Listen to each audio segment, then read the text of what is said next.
Patreon friends, hello. It's your boy, John Johnson. No, it's MC Lars. This song is called The Interview.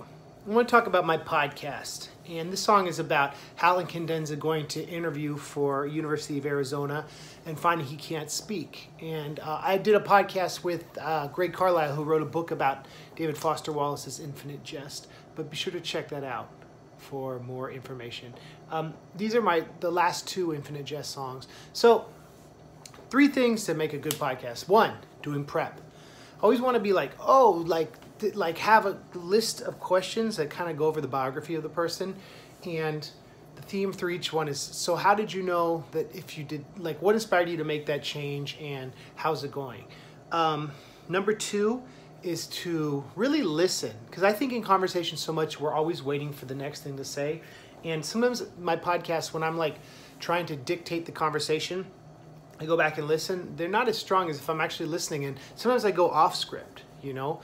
The third one, like I said, is research. It goes with the first one, but research about the topic, research about my connections with it, people we both know.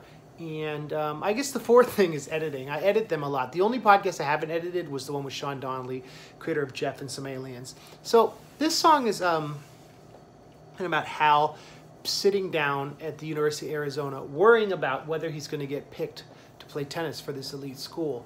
And he wonders all the things in his life, and everything is hanging on this moment. And that's what being 18 is like. It's hard because you have to, every little thing you do decides the rest of your life, especially competitive things like college. So I kind of relate to him, you know, the stress, the achievement, the passion, and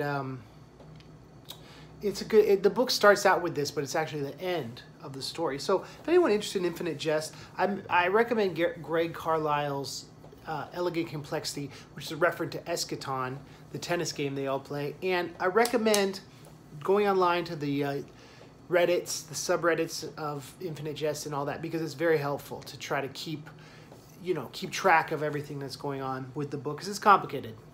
It's not chronological, but there's this thing called a Sierpinski gasket, which is when you have a bunch of triangles and there's always a space in the middle of what you don't know is going to happen. And that's kind of like life. In any interview and any interaction, you don't know what's going to happen. That's what makes it beautiful. I'm MC Lars. Thank you all so much for supporting the Patreon. Appreciate you. And I hope you have a good week. And remember, every conversation is an interview, and like my mom said, whenever you meet someone, it's an opportunity to learn from them. I'm not joking. I'm serious. I'm serious. No, Infinite Jest. Am I jesting? Infinitely. So that's what's up.